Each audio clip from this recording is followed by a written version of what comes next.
right, so I'm here today with Daniel Valadas. We're coming to the community from inside of a DNN Digest, and Daniel has been doing a ton of work lately on getting the old community or core modules current to where they would run on DNN version 9.2 or the latest version of DNN. So Daniel, I would just say to you again from the community, we're very thankful and glad that you're part of the community. We appreciate all the work that you've already done getting the modules current. So with that said, I just want to ask you to kind of introduce yourself for anybody who doesn't know you. Where are you from? What's your background? Tell us a little bit about how you got involved with DNN.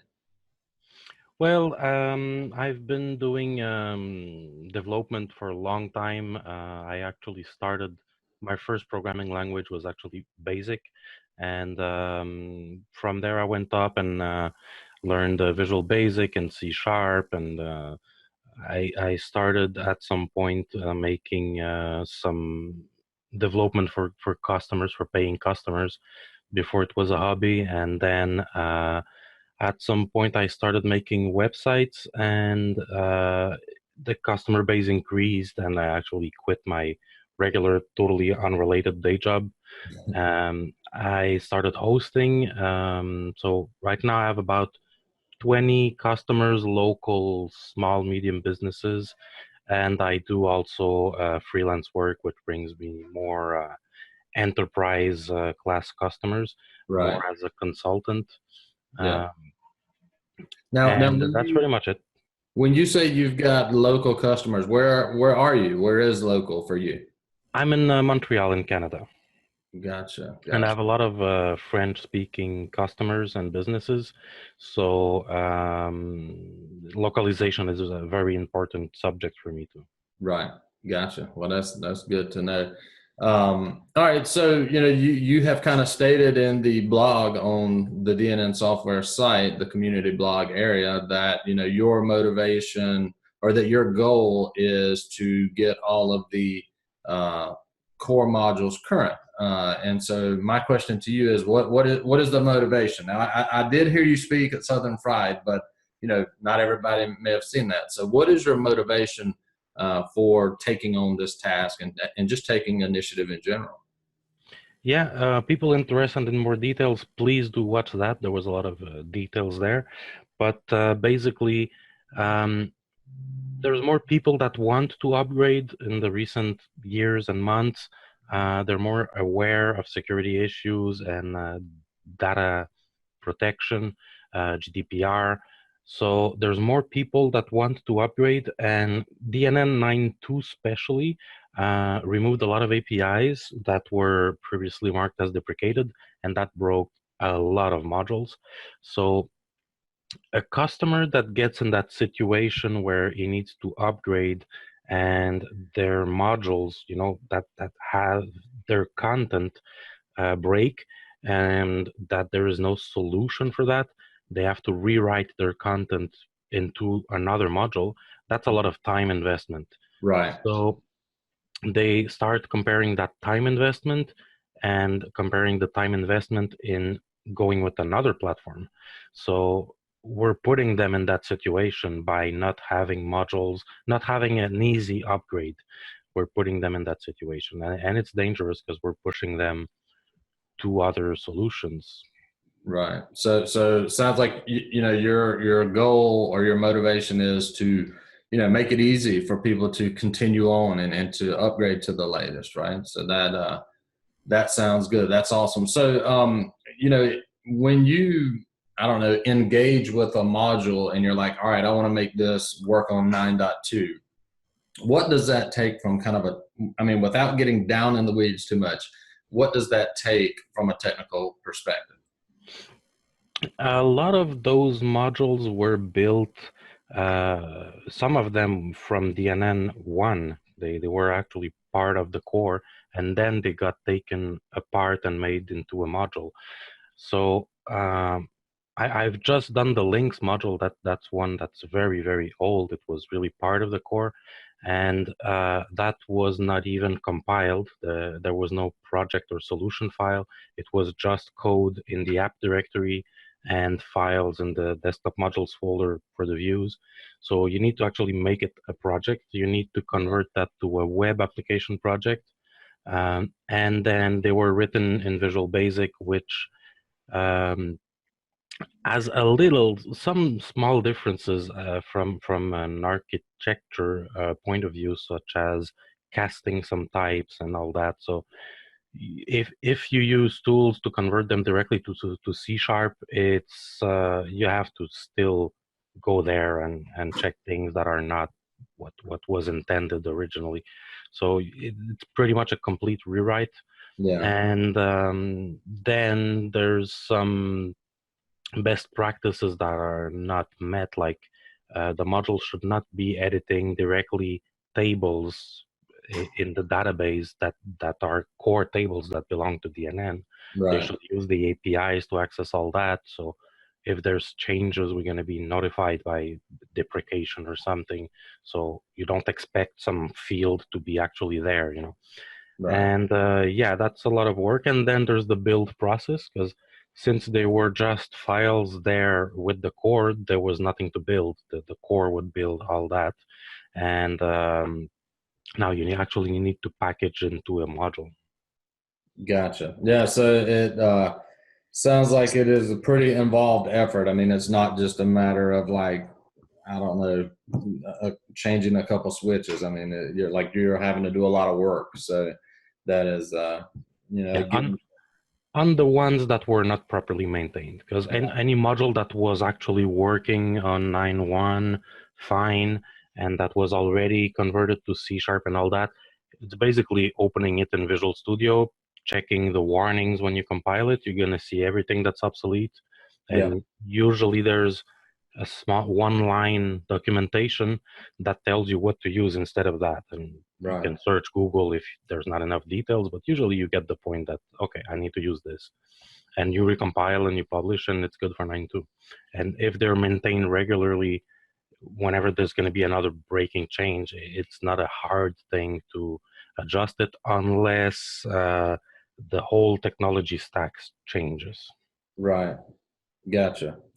Okay. All right. So that's good info. And again, that is pretty significant amount of work. So, thank you. So, you have kind of tried, I mean, you took initiative and you're like, all right, I'm doing this. Anybody who wants to help, come along. So I want to ask about any team members that you may have, like helping out or just contributing, not necessarily to every module, maybe just one in particular. But who else? Is there anybody? I mean, I know you're open and you're like actively recruiting, but currently, who do you have assisting? Um, Ernst Peter Teminga has been very active with those modules even before I took that project. Um, and recently, I know Stefan Kuhlmann has been helping and answering questions. And I know he was the creator. You actually told me of the Form List module originally, Yeah. and that's the one I've seen him more active on. And Right. David Poindexter. Yeah. Um, there's other people. I'm sorry if I don't have your name. Disclaimer. But yeah, anybody, thank you if you want to help on that project. Gotcha. Yeah. All right. So, we're talking about the team members and how you're taking initiative. You also posted a blog, saying like, "Hey, we're going to have meetings. We're going to talk about this." So, I guess when are those meetings? What does it take if somebody is listening to this recording and they want to get involved? What do they need to do? The first meeting is scheduled for the 5th of July, which is next Thursday Yeah. at 3 p.m. Eastern Time. If you go to that blog post, just check the recent ones. It's quite recent. You're going to have a meeting link. And if you want to join, it's going to show you in your calendar in your time zone.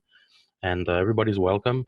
There's an agenda there, but basically, whatever you feel like discussing, we'll just discuss that, but it's just to, you know, agree on some stuff, because everybody just right now publishes a release whenever they want, and they do stuff the way they want, and there's no coordination per se, as opposed to the core, which there's approvers and all that. So just to Right. have a chat and agree on stuff. If I see there's involvement and people want to do this a weekly thing, or twice a month or monthly or whatever, I'm open for that, and we'll just schedule it, and maybe have some focus groups and decide, who does what's the priorities. Good deal. No, so that's good. Yeah. So if you're listening to this, we would love for you to be involved. All right. So Daniel, I guess a question for you, and this is not so much about the modules or your project. It's more about I guess the time that we find ourselves in, and that is we're in a new atmosphere, and that is one where the community is empowered to take control and do things like what you're doing. What do you think about that? When you think about, you've been involved with DNN for a very long time. You've seen different phases, different leadership, different, I guess, just ability or different levels of involvement from the community. What is your perspective on the current atmosphere right now? I think it's awesome. It's really, really about time that this happens.